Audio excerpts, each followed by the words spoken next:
Hello guys. तो आज आप लोग देखने वाले हैं कि एयर कैसे सेपरेशन करते हैं। ठीक है, तो पहले भी हमने डिस्टिलेशन के बारे में पढ़ा था।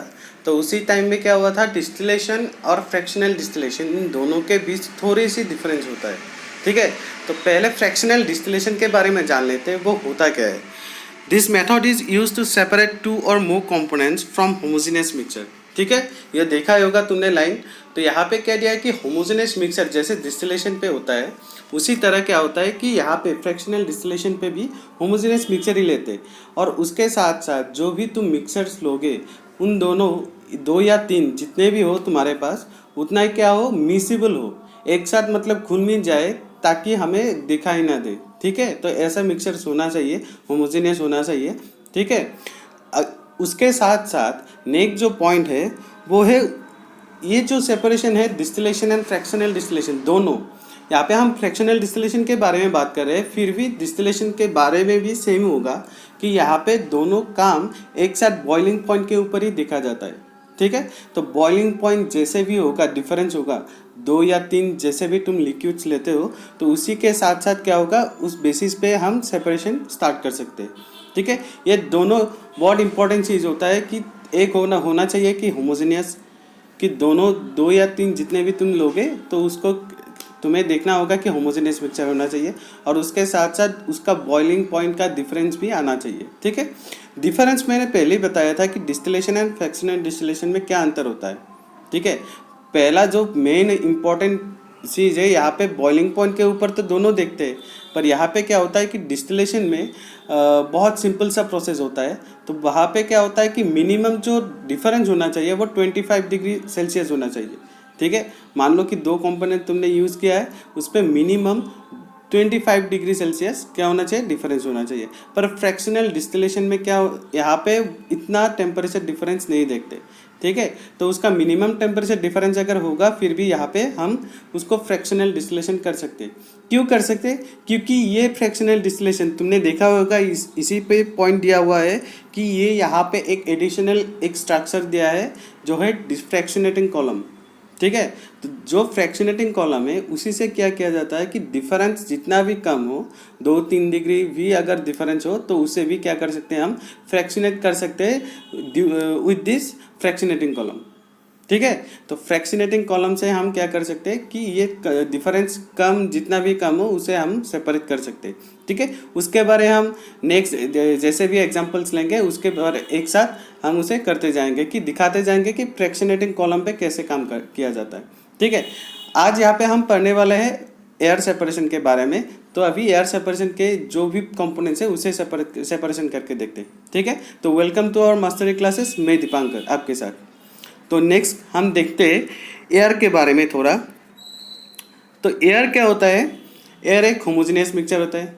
ठीक है, हर कहीं एयर हमारे चारों तरफ एटमॉस्फेयर पे क्या घूम रहा है, एयर ही घूम रहा है। तो एयर के साथ साथ उसका जो मिक्सचर्स है किसके साथ है, वो मिक्सचर्स हमेशा गैसेस के साथ होता है। Different type of gases like oxygen जो हम लेते हैं, कार्बन डाइऑक्साइड जो हम छोड़ते हैं, and the maximum in majority, the majority gas is nitrogen.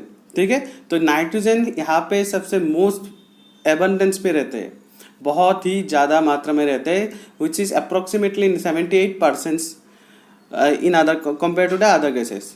ठीक है, तो नाइट्रोजन क्या होता है कि अदर गैसेस से 78% नाइट्रोजन रहता है सिर्फ, और जो हम लेते हैं सेकेंड जो मेजोरिटी पे है वो है ऑक्सीजन, जो कि 20.9 या तुम 21% बोल सकते हो। ठीक है, 21% तक क्या होता है, ऑक्सीजन गैस रहते हैं। उसके बाद जो आता है वो इनर्ट गैस पे सिर्फ हीलियम ज़्यादातर पे रहते हैं। हीलियम गैस बहुत ही ज़्यादा मात्रा पे, ज़्यादा मात्रा मतलब 1% तक रहता है। और बाकी जितना भी है जैसे कि कार्बन डाइऑक्साइड, हाँ हम बोलते हैं एग्जांपल्स पे, तुम लोग भी बोले होगे कि कार्बन डाइऑक्साइड रहते हैं, पर बहुत ही कम मात्रा पे।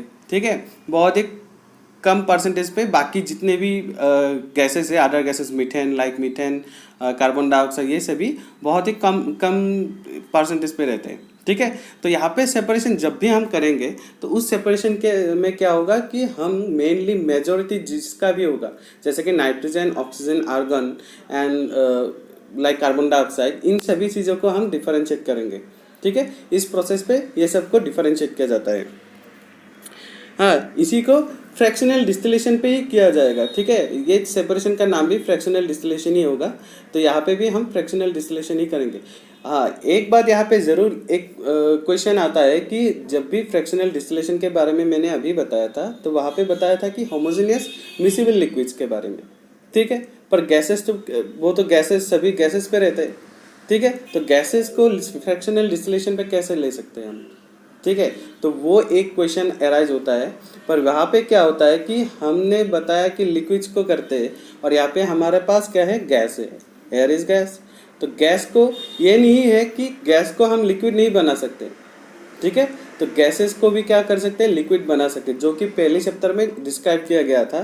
तो उसी पे क्या गया था, increasing pressure and decreasing the temperature. हम क्या कर सकते हैं, किसी भी चीज़ को नेक्स्ट एक स्टेट पे ले जा सकते हैं, जैसे कि गैसेस को लिक्विड और लिक्विड को सॉलिड तक हम ले जा सकते हैं, ठीक है। तो उसी को यूज़ करके यहाँ पे फ्रैक्शनल डिस्टिलेशन पे एयर को अलग अलग तरह से सेपरेट किया जाता है। And this process is followed by, यहाँ पे दिया है, compressed the air by increasing pressure and decreasing temperature. ये बहुत खास बात है कि पहले हमें लिक्विफाई करना होगा सभी गैसेस को, जितने भी मेजॉरिटी कंपोनेंट्स है उसी सभी को क्या करना है, गैसेस से लिक्विफाइड करना है, ठीक है। तो उसके बाद क्या करेंगे कि condensate by decreasing temperature, condensation by decreasing temperature, ठीक है। तभी उसको क्या होगा कि कंडेंसेट भी करना है कि गैसेस को क्या करना है कि लिक्विफाई करना है, तभी उसको कंडेंसेशन भी हो जाएगा उसका, ठीक है। तो उसी पे कंडेंसेशन होगा। और एंड आफ्टर दिस हम क्या करेंगे, उसको फ्रैक्शनेटिंग कॉलम में ले जाके उसके बॉइलिंग टेम्परेचर के हिसाब से हम इसको फ्रैक्शनेट करेंगे, ठीक है। तो उतना ही यहाँ पे क्या दिया है, सभी के लिए, सभी जितने भी है ऑक्सीजन नाइट्रोजन, ठीक है, सभी के हिसाब से ऑक्सीजन मेजोरिटी पे, ऑक्सीजन को हम सेपरेट करेंगे। नेक्स्ट हमारा होगा नाइट्रोजन, उसके बाद कार्बन डाइऑक्साइड, और कुछ ही मात्रा पे क्या होगा, आर्गन भी रहेगा, ठीक है। तो आर्गन यहाँ पे इन सारी गैसेस, इन चार गैसेस को हम क्या करेंगे, सेपरेशन करेंगे। बाकी जितने भी होगा बहुत नेग्लिजिबल अमाउंट पे रहता है, तो उसी को उतना हम देखेंगे नहीं, सिर्फ ये चार ही होगा जो हम सेपरेशन यहाँ पे करेंगे, ठीक है। तो अभी नेक्स्ट देखते हैं कि जो प्रोसेस है, यहाँ पे तुम लोगों को देखा होगा कि यहाँ पे जो प्रोसेस पूरा एपर्टस दिया है पूरे जो गैसेस सेपरेशन के लिए, ठीक है, एयर सेपरेशन के लिए पूरा प्रोसेस यहाँ पे दिया गया है। तो पहले तुम लोग देख रहे हो कि यहाँ पे एक फिल्टर रखा गया है, ठीक है। तो फिल्टर पे क्या हो रहा है, यहाँ पे जब भी हम एटमोसफियर से गैस कहाँ से मिलेगा, हमारे चारों तरफ जितना भी एटमोसफियर है वहाँ पे चारों तरफ गैस है।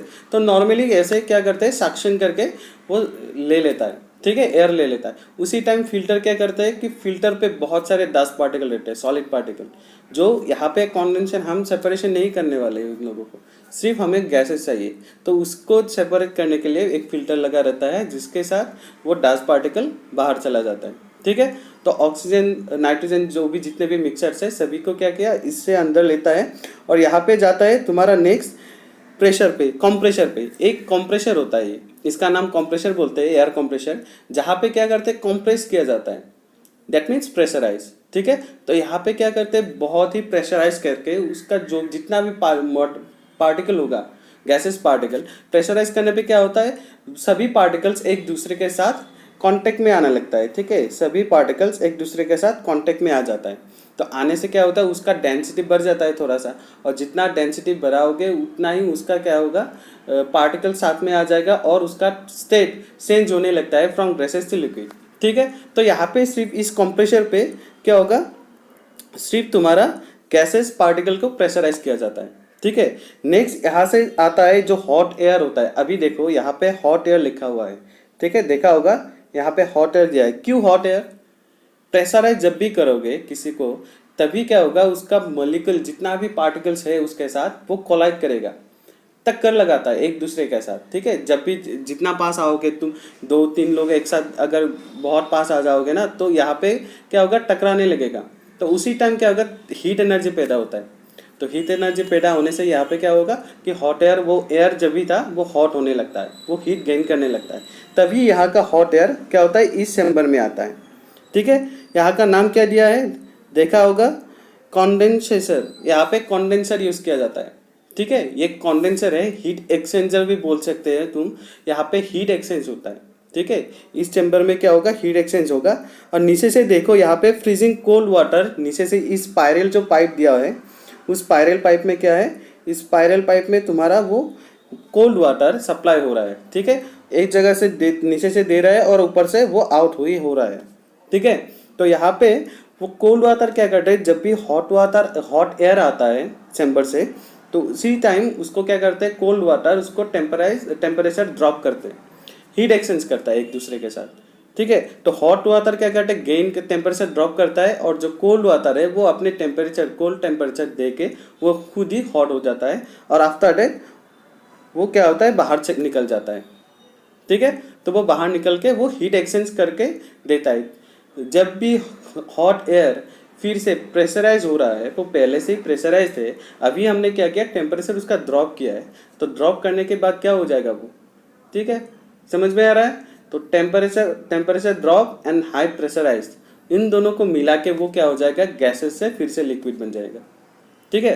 तो यहाँ से वो क्या हुआ, जब भी कोल्ड प्रेशराइज एयर आता है तब भी ये सेपरेटर में जाता है, ठीक है।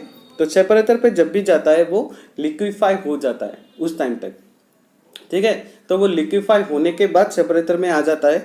ये सेपरेटर तुम लोग देख रहे हो, तो यहाँ पे सेपरेटर पे जब भी आता है तो वहाँ पे क्या होता है, लिक्विफाई हो जाता है। यहाँ पे एक मेन चीज सेपरेशन होता है, वो है कार्बन डाइऑक्साइड, ठीक है।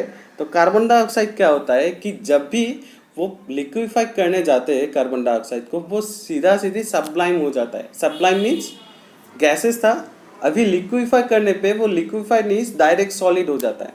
मतलब जिसको सब्लिमेशन हम पहले से पढ़े थे, तो उसी सब्लिमेशन प्रोसेस यूज होता है। ये डायरेक्टली क्या होता है, सॉलिड बन जाता है, और उसी सॉलिड को यहाँ से सेपरेटर में देख ही रहे होगे, वहाँ पे क्या होता है, नीचे से उसको dry ice, as a dry ice उसको सेपरेट किया जाता है, ठीक है।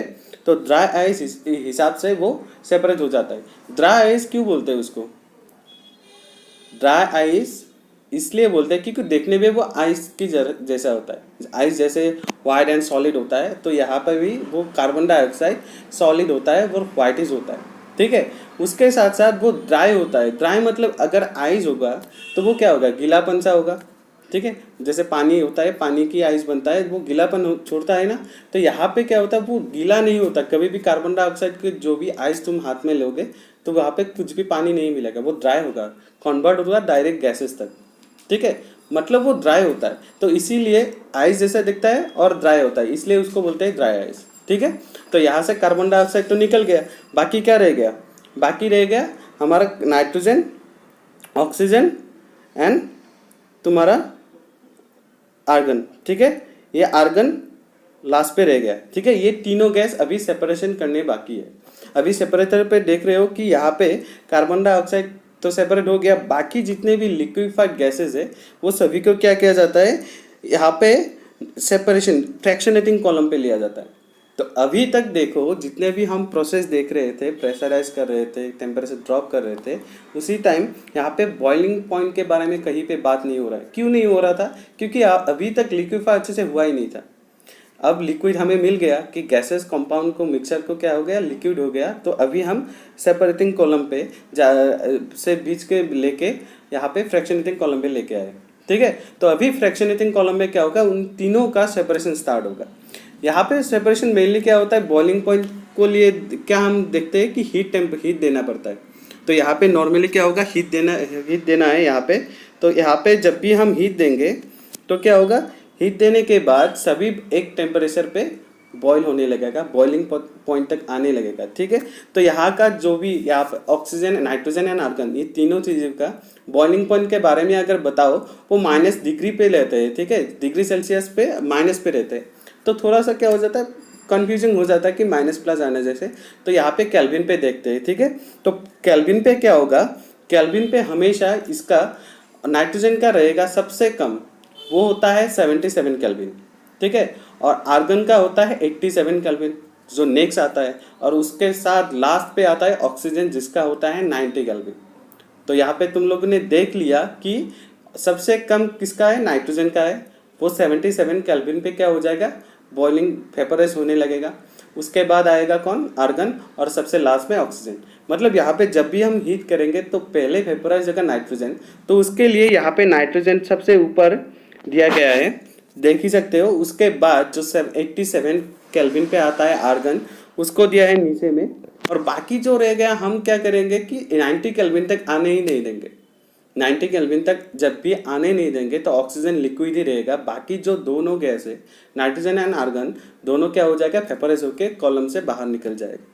और जो भी लिक्विफाइड ऑक्सीजन है वो क्या करेंगे हम इस बॉक्स में, ये जो कंटेनर है वहाँ पे हम सेपरेट करके लेके जाएंगे। ठीक है, तो यहाँ पे देख ही लिया कि नाइट्रोजन एंड ऑक्सीजन सेपरेशन हो गया और ऑक्सीजन सिर्फ एक कंटेनर में लिक्विफाई होके चला गया। और उसी कंटेनर में से लिक्विफाई ऑक्सीजन क्या करता है, सिलेंडर पे भरा जाता है और हॉस्पिटल्स पे यूज़ किया जाता है। नॉर्मली हॉस्पिटल से यूज़ करते हैं ऑक्सीजन। अभी देखो कोरोना के टाइम में जितने भी ऑक्सीजन सिलेंडर लेके जा रहा है, यूज़ किया जा रहा है, वो सभी एयर से लेके उसे इसी तरह से, इसी डिस्टिलेशन प्रोसेस से क्या किया जाता है, उसको सेपरेशन करके यूज़ किया जाता है। ठीक है, तो यहाँ पे तुमने देख लिया कि एयर को भी क्या कर सकते हैं हम, डिस्टिलेट करके अलग अलग तरह से सेपरेशन कर सकते हैं। ठीक है, वहाँ पे तुम नाइट्रोजन गैस का भी अलग अलग बहुत सारे यूजेस होता है। नाइट्रोजन गैस सेपरेशन करके उसको बहुत सारे इंडस्ट्रीज़ पे यूज़ किया जाता है एज ए इनर्ट गैस। ठीक है, उसका क्या होता है, रिएक्टिविटी बहुत कम होता है, जिसके कारण उसको बहुत सारे कामों में यूज़ किया जाता है। ठीक है, आर्गन को भी यूज़ किया जाता है। तो ऐसे सेपरेशन करके हम ऑक्सीजन, नाइट्रोजन, आर्गन और ड्राई आइस सभी को सेपरेशन कर सकते हैं।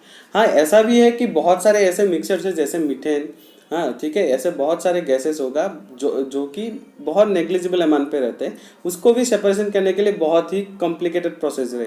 अभी नहीं चाहिए तुम लोगों को, वो बहुत सारे बाद में हायर लेवल्स में तुम्हें उसे पढ़ने मिलेगा। ठीक है, तो अभी के लिए जो एयर सेपरेशन मैंने बताया, एक्सप्लेन किया, उसी को अच्छे से देख लेना एक बार। ठीक है, एक बार रिवीजन भी कर लेना कि पूरा प्रोसेस कैसे प्रेशराइज किया जाता है, फिर उसके बाद टेम्परेचर ड्रॉप किया जाता है, कॉन्डेंसेट किया जाता है, सेपरेटर में आके उसको क्या किया जाता है, ड्राई आइस कन्वर्ट लेके जाता है, और उसके बाद फ्रैक्शनेटिंग कॉलम में 3 गैस अलग अलग, नाइट्रोजन, ऑक्सीजन एंड आर्गन, तीनों को सेपरेशन किया जाता है। ठीक है, द प्रोसेस बहुत ही सिंपल होता है, फिर उसे पहले स्टेप बाय स्टेप अच्छे से देखने से वो कंप्लीट याद हो जाएगा। ठीक है, तो अभी के लिए वो सेपरेशन अच्छे से देख लो, फिर वापस मिलेंगे अगले वीडियो में। Thank you.